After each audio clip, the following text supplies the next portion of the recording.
তো আজকের ভ্রমণ স্টার্ট হলো আমাদের শালবন দিয়ে। এসছি আমরা এখন শালবনে, কিছুই না, চারিদিকে শাল গাছ, কিন্তু তার মাঝখানে কিছু পিকচারস্কিউ জায়গা রয়েছে, এখানে বেশ সুন্দর ফটো আসছে, অপূর্ব। আর অ্যাজ ইউজুয়াল ছেলেদের যা অবস্থা হয়, আরেকজনের ফটো তুলতে গিয়ে তার সব ড্রেসগুলো আমার গায়ের ওপর, আর সে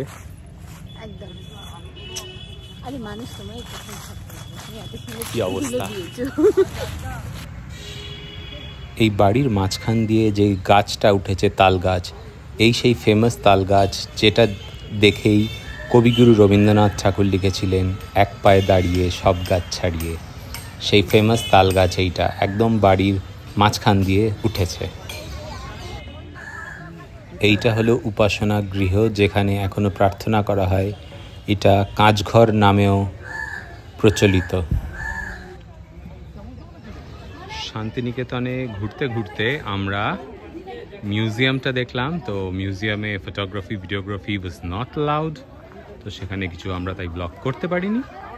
বাইরে এসে এই দেখছি আমরা কবিগুরু রবীন্দ্রনাথ ঠাকুর যে গাড়িটা ইউজ করতেন, সেই গাড়িটা।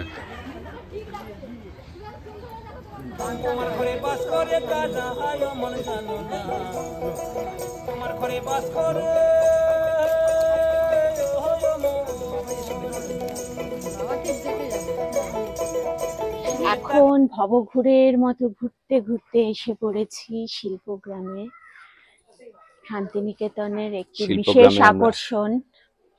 শিল্পগ্রামে আমরা শিল্প দেখছি। তো বেসিক্যালি কিছুই না, মানে বাড়িগুলো সুন্দর, সব ডিজাইনস করা, ডেকোরেশনস। তো তাই জন্যই নাম শিল্পগ্রাম। এখানে হচ্ছে বিভিন্ন ঘরগুলোকে আলপনা দিয়ে সাজিয়েছে। যেমন গ্রামে হয়, বিভিন্ন ছোট ছোট ঘরগুলো আলপনা দিয়ে সাজিয়ে বিভিন্ন ছবি টবি দিয়ে একটা অন্যরকম পিকচার তৈরি করেছে এই গ্রামটার।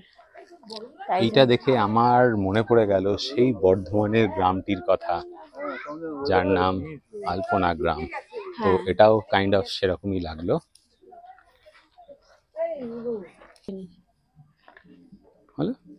এত সুন্দর পরিবেশটা, যেখানে এই সুন্দর সুন্দর বাড়িগুলোকে সাজিয়ে যেন একটা রমরমা পিকচার তৈরি করে দিয়েছে এই শিল্পগ্রাম জায়গাটিতে।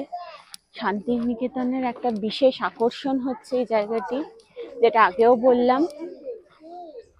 এই যে পালকি, মা এটা অনেকটা তোমার মতো দেখতে, অনেকটা দেখো চোখ মুখগুলো অনেকটা তোমার মতো। এ তো সেই অনেকটা দেখো, একটা গান আছে না, পালকিতে বই চলে যায়। আবার আমরা এগিয়ে গেলাম বিভিন্ন হস্তশিল্পর জায়গাগুলোতে, যেখানে বিভিন্ন রকমের ছবি আঁকা আছে, প্রত্যেকটা ছবির আলাদা আলাদা মানে।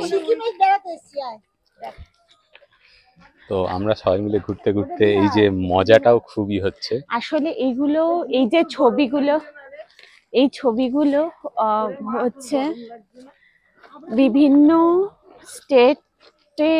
স্টেটের পিকচার বা স্টেটের কালচার গুলোকে ডেপিক্ট করছে।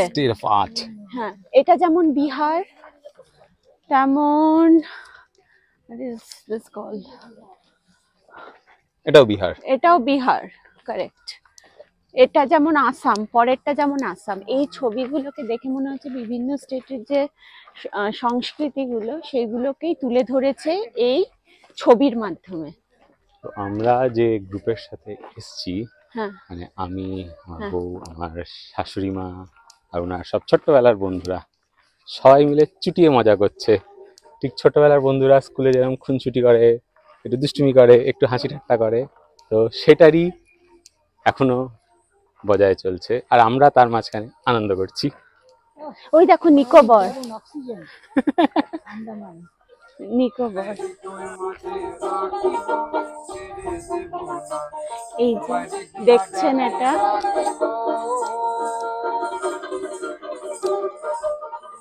তো এইখানে আসার পর থেকে আমরা এরকম সুন্দর সুন্দর বিভিন্ন বাউল সঙ্গীত শুনছি, শুনতে খুবই ভালো লাগছে, উপভোগ করছি একটা বেশ সুন্দর গ্রাম্য পরিবেশের মাঝখানে।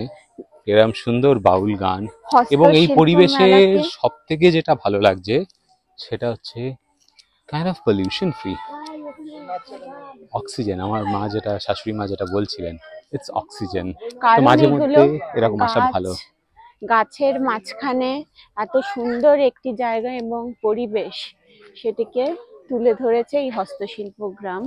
তো এই হস্তশিল্প গ্রাম দিয়েই শেষ হলো আজকের আমাদের শান্তিনিকেতন ট্যুর। কেমন লাগলো আপনাদের জানাবেন, ভালো থাকবেন, নমস্কার।